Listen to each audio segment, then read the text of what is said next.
নমস্কার বন্ধুরা, অনিফার্স world YouTube চ্যানেলে আপনাদেরকে স্বাগত। আজ আমাদের ভিডিওর আলোচ্য বিষয় হলো এপ্রিল 2025-এর পেনশন এবং বেতন কবে পেতে চলেছেন। রাজ্য সরকারি কর্মচারী, শিক্ষক শিক্ষিকা, পেনশনার এবং চুক্তিভিত্তিক কর্মীদের জন্যই এই ভিডিও। তো প্রথমেই যারা শিক্ষক শিক্ষিকা এবং শিক্ষাকর্মীগণ রয়েছেন তারা তাদের বেতন অ্যাকাউন্টে পাবেন আগামী 30শে এপ্রিল বুধবার। এরপর যারা পেনশনার এবং ফ্যামিলি পেনশনার রয়েছেন তাদের অ্যাকাউন্টে ক্রেডিট হবে আগামী 2রা মে 2025 শুক্রবার। 3 নম্বরে যারা রাজ্য সরকারি কর্মচারী রয়েছেন তাদের বেতন অ্যাকাউন্টে ক্রেডিট হবে আগামী 29শে এপ্রিল 2025 মঙ্গলবার দিন।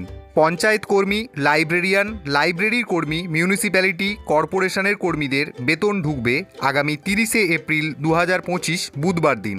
আর সবশেষে স্টাইপেন, অনারারিয়াম, ওয়েজেস, রেমিউনারেশন ইত্যাদি পান তাদের অ্যাকাউন্টে ঢুকবে আগামী 2রা মে 2025 শুক্রবার দিন। এই বেতন সংক্রান্ত তথ্য আপনারা চাইলেই পশ্চিমবঙ্গ সরকারের অর্থ দপ্তরের ওয়েবসাইটে গিয়ে সেখান থেকে পিডিএফ কপি ডাউনলোড করে নিতে পারেন। তো যাই হোক, বেতন সংক্রান্ত এই ভিডিওটি আমি আপনাদের সাথে শেয়ার করলাম। অবশ্যই এটি আপনাদের কাজে আসবে, তাই ভিডিওটি সবার সাথে শেয়ার করুন এবং আপনাদেরকে রিকোয়েস্ট, যারা আমার চ্যানেলে নতুন তারা চ্যানেলটিকে সাবস্ক্রাইব করে নেবেন।